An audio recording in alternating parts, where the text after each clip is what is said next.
Hare Krishna. So this is very, very, very, very important message. That is why God personally comes down to explain this knowledge to us. So I request all of you, please hear with rapt attention. All of us are working very hard with just one aim in life. Just one aim? Yes, endeavors could be many, but aim is one, and that is happiness.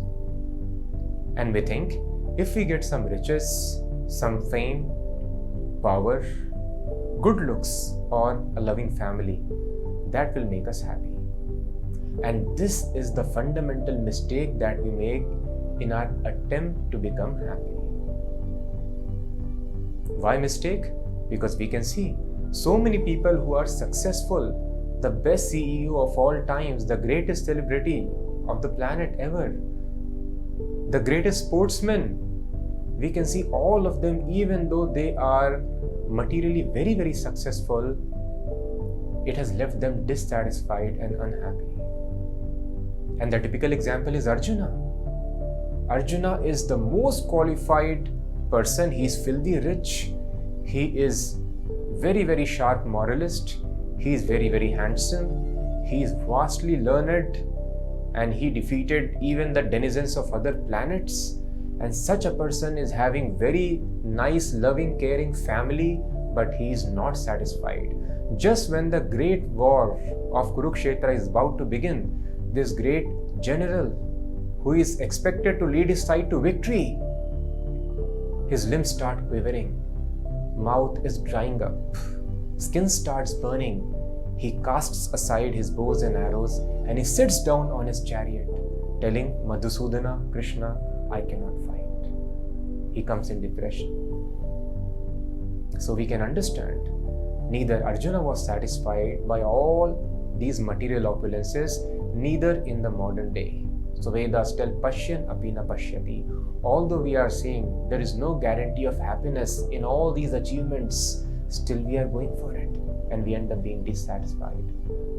So what is that thing which is missing in today's civilization, and what was missing in Arjuna's life which did not fetch them happiness, the ultimate result of all these accomplishments for which we are working very, very hard? So the reason is we are trying to create our own path of happiness. We do not want to follow a standard procedure. There is a standard procedure for everything. Hydrogen and oxygen gives water. Now we cannot create water out of anything else. In a similar fashion, there is a standard way to become happy. There is a standard formula. And that is explained by Lord Krishna to Arjuna in 3rd chapter, verse number 42. Indriyani paranyahul indriyebhya param manaha manasastu para buddhir yo buddhir paratastu saha. What does it mean? Indriyani paranyahur. The senses are superior to dull matter. There are various energies in this existence. There is something known as material energy and sensual energy. All our modern science, it is spending so much of time and resources to do research on these two energies. Material energy, we understand what is this matter, the behavior of matter, and thus we make technological advancement and leverage the matter for our benefit. And then we have some knowledge which is called medical science, the knowledge of senses, our body. Suppose we have arranged everything very nicely around us. We are expert in the science of material energy. We have a nice building around us. We have nice air-conditioned room, uninterrupted power facility, and we have all the nice external arrangements. We have nice butlers, chauffeurs, servants and all. And our body is also very fit. I'm not having diseases. I go to gym every day. I go for morning walk, jogging, and I'm fit. But if mind is unhappy, if very dear relative has passed away, the boss has scolded us, then we will not be happy. So Krishna tells, Indriyebhya param manaha, higher than the material energy is the sensual energy. Higher than sensual energy is the energy of mind, mental energy.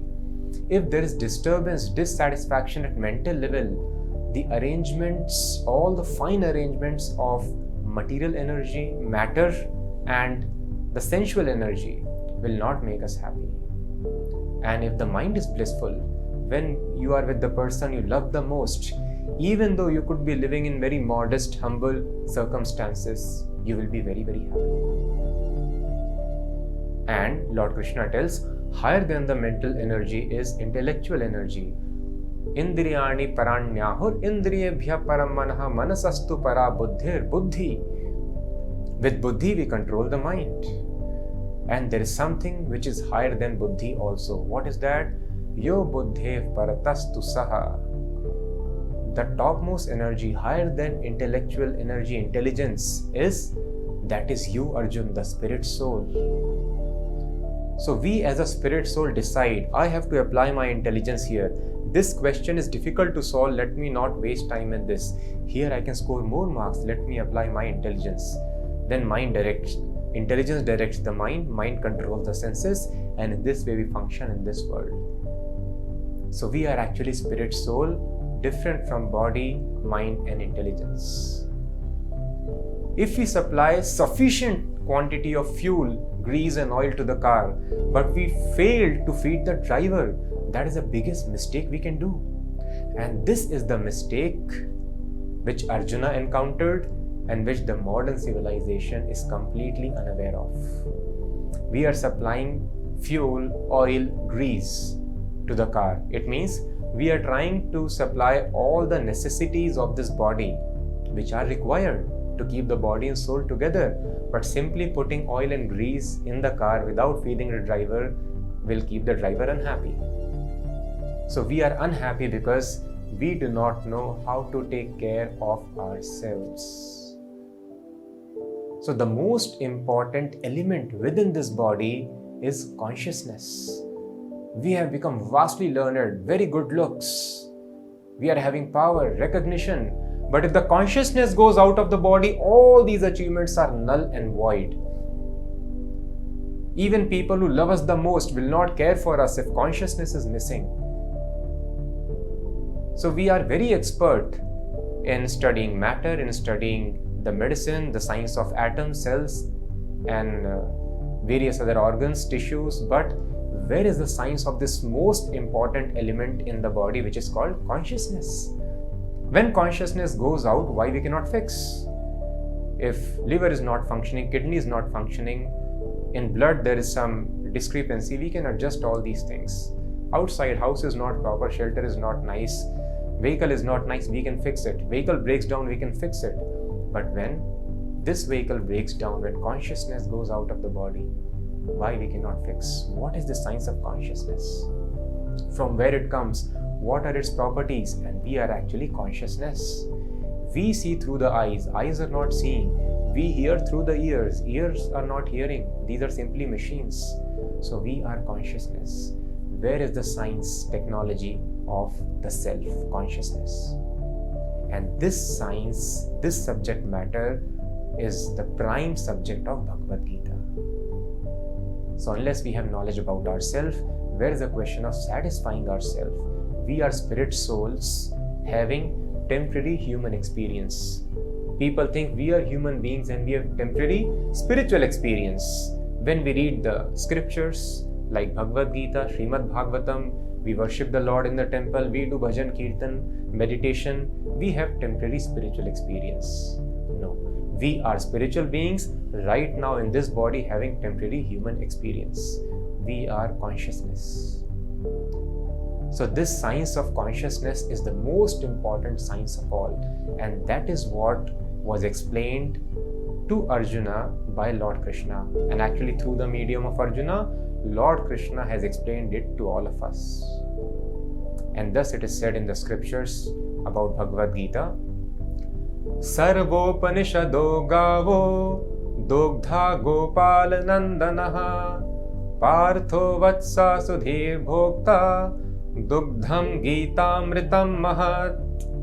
If all the Upanishads, we hear so much about Upanishads. Upanishad mark the beginning of education, spiritual education. If knowledge of all the Upanishads is compared to cow, the most important substance which is delivered by cow is the milk. Similarly, if all the Upanishads are compared to a cow, the most important substance of cow, all Upanishads, is milk. And Dugdham Gitamritam Mahat.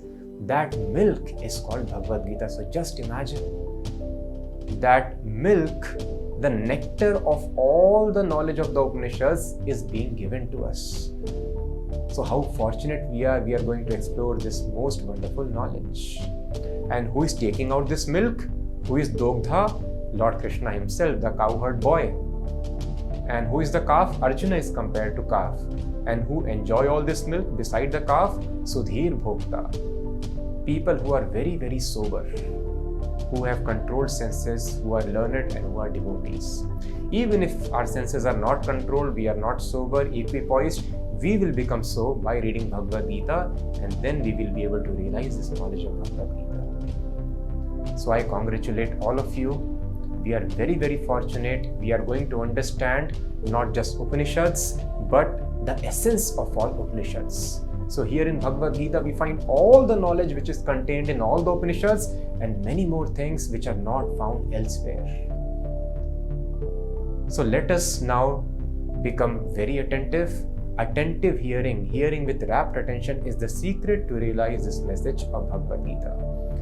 So I would like to take you all in this journey of 18 chapters, 700 verses, which will mark a stark difference in our life.